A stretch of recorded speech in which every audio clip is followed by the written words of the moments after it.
Office থেকে ফিরে সরাসরি আজ লগ্নজিতার ফ্ল্যাটে চলে এসেছে রাতুল। এই ফ্ল্যাটটায় আপাতত একাই থাকে লগ্নজিতা। 850 স্কোয়ার ফিটে 2 BHK সুসজ্জিত ফ্ল্যাটটার মালকিন লগ্নজিতা হলেও এটার জন্য পুরো 42 লক্ষ টাকার পেমেন্টটা হয়েছে রাতুলের অ্যাকাউন্ট থেকে। লগ্নজিতার জন্মদিনের রাতুলের তরফ থেকে এটাই ছিল এবারের উপহার। বিদেশ ফেরত ইঞ্জিনিয়ার রাতুলের উপার্জনের কাছে এটা বিরাট কিছু নয়। তাছাড়া প্রৌঢ়ত্বের দোরগোড়ায় এসে লগ্নজিতার মতো এমন লাশসময়ী প্রেমিকাকে নিজের করে ধরে রাখতে গেলে এটুকু খরচ তো করতেই হবে তাকে। কলিং বেলে চাপ দিয়ে বাইরে অপেক্ষা করছিল রাতুল।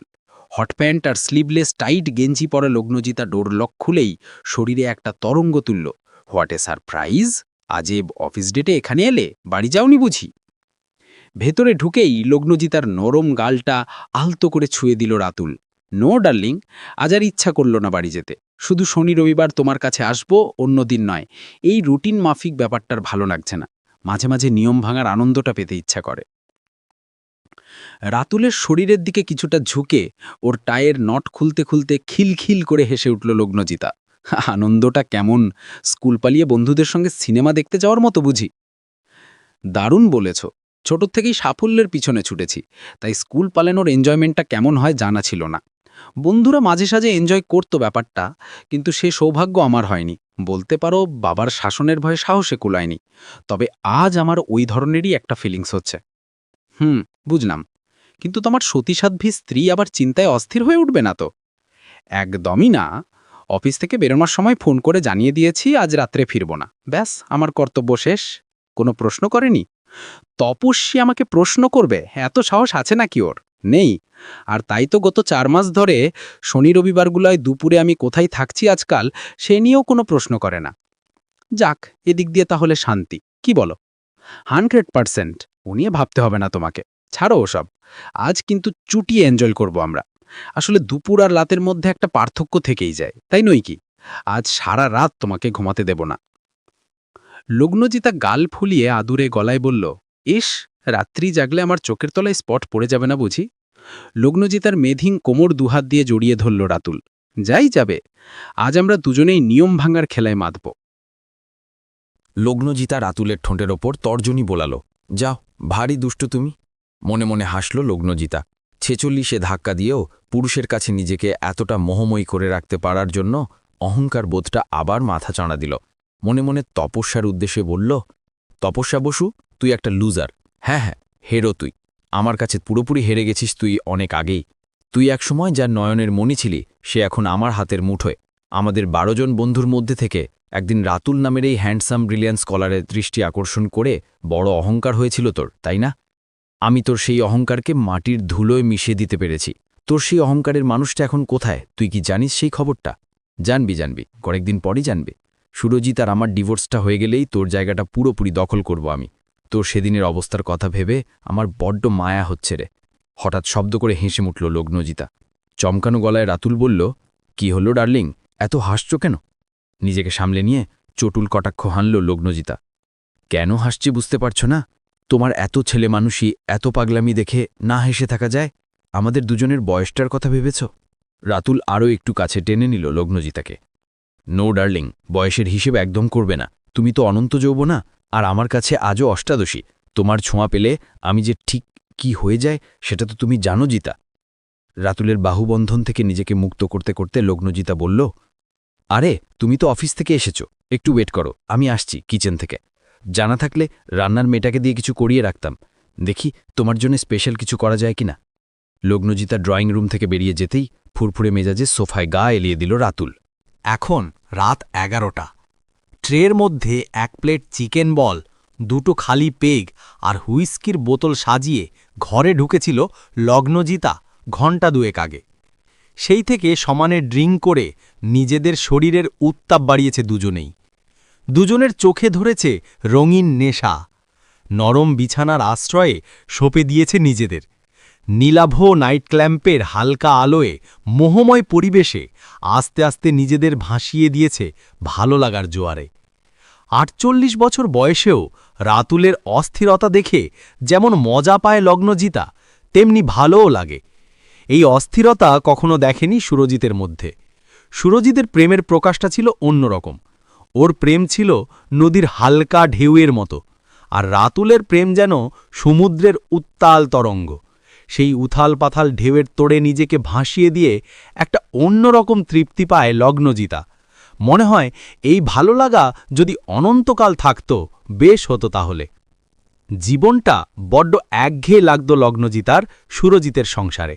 ভালো চাকরি করে সুরজিৎ, স্যালারিও মন্দ নয়, কিন্তু ওর ওই মিডল ক্লাস মেন্টালিটি মেনে নিতে পারত না লগ্নজিতা।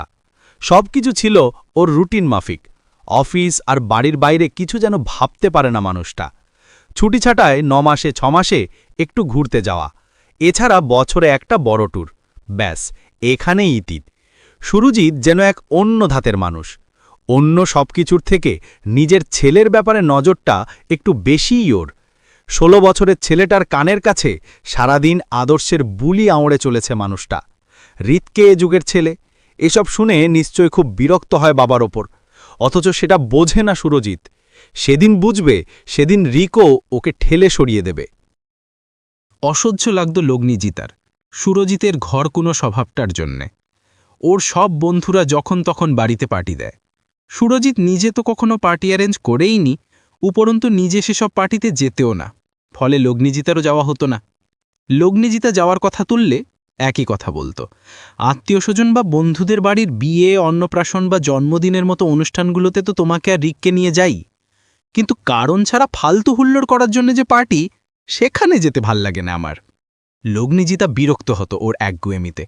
তবে ওর নিজের বন্ধুদের বাড়িতে যেসব পার্টি থাকত সেইগুলোয় যেত, বাড়ি ফিরত একটু একটু ড্রিঙ্ক করে। এই সব নিয়ে প্রায়ই মনোমালিন্য হতো দুজনের মধ্যে। তবে ঝগড়াঝাটি সহজে করতে চাইত না সুরজিৎ, রিকের কথা ভেবে।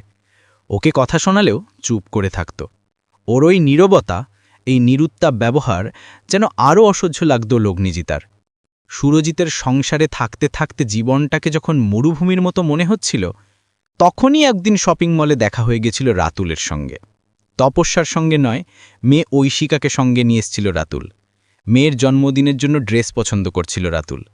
লগ্নজিতা গিয়েছিল ওর এক বন্ধুর মেয়ের জন্মদিনের গিফট কিনতে। লগ্নজিতাকে দেখে সে কি উচ্ছ্বাস রাতুলের! অবাক হয়ে রাতুলকে দেখছিল লগ্নজিতাও। রাতুলের হাবভাবে কোনো পরিবর্তন হয়নি। ও যেন সেই আগের মতোই প্রাণবন্ত, তেমনই স্মার্ট, তেমনই হ্যান্ডসাম। বয়সটাকে বুড়ো আঙুল দেখিয়ে এখনও লগ্নজিতার মতোই তরতাজা। ওকে না পাবার অতৃপ্তিটা মুহূর্তে মনের মধ্যে চাড়া দিয়ে উঠেছিল। তখনই মনে মনে প্ল্যানটা ছকে ফেলেছিল লগ্নজিতা। তারপর আস্তে আস্তে অক্টোপাসের মতো জড়িয়ে ধরেছিল রাতুলকে। রাতুলের মোবাইলের রিংটোনটা একভাবে বেজে চলেছে। ঘুমচোখে রাতুলের দিকে পাশ ফিরল লগ্নজিতা। এই, তোমার ফোন। কোনো সাড়া পেল না। কে সাড়া দেবে? রাতুল তো ঘুমোচ্ছে। মনে হয় লগ্নজিতা ঘুমিয়ে পড়ার পর আরও কিছুক্ষণ ড্রিঙ্ক করে তবে শুয়েছে, তাই এত অকাতরে ঘুমোচ্ছে। বড় ওয়াল ক্লকটার দিকে তাকিয়ে অবাক হল লগ্নজিতা। সবে 6:22। এত সকালে কে ফোন করল রাতুলকে? এক রাশ বিরক্তি নিয়ে মোবাইলটা টেনে নিল। স্ক্রিনে ফুটে ওঠা নামটা দেখি মাথা গরম হয়ে গেল। রাতুল নিজের মোবাইলে তপস্যা না লিখে রেখেছে আমার বউ। শরীর জ্বলে উঠল ঢং দেখে। অতই যদি প্রেম, তাহলে আমার কাছে পড়ে আছো কেন শুনি? মুহূর্তে বদবুদ্ধি খেলে গেল মাথায়। তপস্যার কলটা রিসিভ না করে কেটে দিল। কয়েক সেকেন্ড পরই কানে হেডফোন লাগিয়ে ভিডিও কল করল। রাতুলে চুলের মধ্যে হাত ভরে বলল, কে ফোন ধরবে বল? ও তো এখনো ঘুমোচ্ছে। মাঝরাত পর্যন্ত দুষ্টুমি করলে এমনই তো হবে। যা জ্বালিয়েছে কাল আমারকে, কি বলবো তোকে? গলার স্বরে দৃঢ়তা থাকলেও তপস্যার ঠোঁটের কোণে এক টুকরো হাসি খেলে গেল। আরে, সেটাই তো স্বাভাবিক। ফ্ল্যাটের দামটা তো কম নয়, এইটুকু মূল্য তোকে যে দিতেই হবে। ও রিয়েলি? তুই তাহলে জানিস ফ্ল্যাটটা কোথায় আর কত দাম লেগেছে? জানি তো, আসলে আমাদের অ্যাকাউন্ট থেকেই টাকাটা গিয়েছিল তো। তোদের অ্যাকাউন্ট মানে? আর বলিস না, রাতুলের 4টে অ্যাকাউন্টেই আমাকে অ্যাড করে রেখেছেও। সবই জয়েন্ট অ্যাকাউন্ট। আমি বারণ করলেও শোনেনি। বলেছিল আমার কিছু হয়ে গেলেও তোমার আর ঐশীর যাতে কোনো অসুবিধে না হয়, তাই এই ব্যবস্থা করে রাখছি। কত হিসেবি মানুষ ভাব। সমস্ত শরীরটা রাগে রিরি করছে লগ্নজিটার, তবু মুখের মধ্যে কৃত্রিম হাসি টেনে বলল, দেখ না, কদিন থেকে একটা নতুন বায়না শুরু হয়েছে রাতুলের। বলছে তোমার সঙ্গে সুরজিতের ডিভোর্স হওয়া পর্যন্ত আর অপেক্ষা করতে পারছি না। এবার থেকে আমি তোমার কাছেই থাকব, এখান থেকেই যাতায়াত করব। মুখের হাসি বজায় রেখে তপস্যা বলল, খুব ভালো হবে তাহলে, তোর কাছে তো কেউ থাকে না, একেবারে ঝাড়া হাত পা তুই, তবু একটু দায়িত্ব নিলে ভালো লাগবে। আমার তো ঐশী আর ওর ঠাকুমা দাদুকে নিয়েই কেটে যায় সময়। তবু তোর খারাপ লাগবে না তো রাতুল এখানে থাকলে? ধুত, খারাপ লাগবে কেন? পুরুষ মানুষের পয়সা থাকলে অনেকেই এমন করে, ঠাকুমার মুখে শুনেছি অনেক গল্প। আগেকার দিনেও নাকি পয়সাওয়ালা কিছু পুরুষের এই রকম রক্ষিতা থাকত, চলতি ভাষায় যাদের বাঁধা মেয়ে মানুষ বলা হতো। এসব নেশা কেটে যায় একটা সময়ের পর, তখন তাদের মন আবার খুঁজে নিজের পরিবার পরিজনকে। লগ্নজিতার কণ্ঠস্বরে এবার শ্লেষ ঝরে পড়ল। তাই নাকি? এসব ভেবে মনকে সান্ত্বনা দিচ্ছিস, নাকি বুকে পাথর চাপিয়ে আমাকে বোঝাতে চাইছিস যে তোর কিছুতেই কিছু এসে যায় না? আসলে তুই নিজেও জানিস যে আমার কাছে হেরে গেছিস তুই। রাতুলের মতো একজন স্মার্ট, হ্যান্ডসাম, ব্রিলিয়েন্ট চ্যাপ এখন এই লগ্নজিতার প্রেমে পাগল। একটু সান্নিধ্য পাবার জন্যে সবসময় সে লালায়িত হয়ে থাকে। এটা আমার অহংকার। সেই অহংকারের জায়গা তুই হারিয়েছিস, তাই হিংসে করছিস আমাকে। বেশ শব্দ করে এবার হেসে উঠল তপস্যা। হিংসে করব তোকে? না রে, তোর পরিণতির কথা ভেবে বরং করুণা হচ্ছে আমার। সেদিন সুরজিৎদার সঙ্গে দেখা হয়েছিল, তোর জন্যে ওর চোখে আমি ঘৃণা দেখেছি। তবে সবথেকে খারাপ লাগলো তোর ছেলের কথা শুনে। রিক নাকি তোর উদ্দেশ্যে বলেছে ওই মহিলার নাম উচ্চারণ করতেও আমার ঘেন্না হয়। আমি আমার বন্ধুদের বলেছি আমার মা মরে গেছে, আর ভবিষ্যতে তাই বলবো সকলকে। এটা শোনার পর তোর জন্যে সত্যিই খারাপ লাগলো। আর তুই অহংকারের কথা বলছিলি না, ওটা আমারও আছে একটা ব্যাপারে। শুধু সন্তান নয়, আমার স্বামীও সম্ভ্রমের দৃষ্টিতে তাকায় আমার দিকে। আমি জানি যে মোহের বসে যাই করুক বাইরে, মনে মনে আমাকে রেসপেক্ট করে রাতুল। সেদিন সুরজিৎদা কি বলল জানিস? বলল, তোমাদের মতো মেয়েরাই তো নারী জাতির অহংকার। নিজের প্রশংসা শুনে অস্বস্তি হচ্ছিল, তবে ভালোও যে লাগেনি তা নয়। অবশ্য একটু আগে তুই যখন রাতুলের নামের সঙ্গে ভালো ভালো বিশেষণগুলো যোগ করছিলি, তখনও বেশ ভালো লাগছিল। আফটারঅল ও তো আমার স্বামী। দেখ, শ্বশুর শাশুড়ির ভালোবাসা, সন্তানের শ্রদ্ধা, স্বামীর দেওয়া সম্ভ্রম, এগুলো পাওয়া কি কম কিছু? এইগুলোই তো আমার অহংকার। তবে ঐশীকে আমি ওর বাবার কথা কিচ্ছু বলিনি। আমি চাই না মানুষকে নিজের সন্তানের চোখে ছোট হোক। আসলে সন্তানের অবজ্ঞা তবু সহ্য করা যায়, কিন্তু ঘৃণা সহ্য করা যায় না। যাই হোক, এবার রাখলাম রে। ঐশী ডাকছে অনেকক্ষণ থেকে, এবার না গেলে ঠোঁট ফোলাবে অভিমানে। বাই। রাতুলের মোবাইলটা বিছানার ওপর ছুঁড়ে ফেলে রেখে তপস্যার উপর আক্রোশে ফুঁসতে লাগল লগ্নজিতা। গতকাল রাত্রের ও সমস্ত ভালো লাগা এক লহমায় শেষ হয়ে গেল। ঘুমন্ত রাতুলের মুখের দিকে তাকিয়ে ক্রোধানল যেন ক্রমশ বাড়তে লাগল। গলা টিপে মেরে ফেলতে ইচ্ছে করল ওই মানুষটাকে, যে নাকি এখনও সম্ভ্রমে চোখে দেখে তপস্যাকে।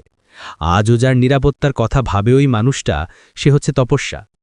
এত কিছুর পরও সেই কলেজ লাইফের মতো আজও ওর ঈর্ষার পাত্রী হয়েই রয়ে গেল তপস্যা বসু। একটু আগে তপস্যার বলা কথাগুলো যেন ফাটা রেকর্ডের মতো কানের কাছে বেজে চলেছে। তপস্যার দৃপ্ত কণ্ঠস্বর ওর আত্মবিশ্বাসের কাছে ফুৎকারে যেন নিভে গেল লগ্নজিতার সব যৌনুষ। গুড়িয়ে মাটির সঙ্গে মিশে যেতে লাগল ওর সমস্ত অহংকার। প্রিয় বন্ধুরা, এতক্ষণ সাথে থেকে গল্পটা শোনার জন্য অশেষ ধন্যবাদ। গল্পটা আপনাদের কেমন লাগলো? ভালো লাগলে একটা লাইক, কমেন্ট ও শেয়ার করে দেবেন।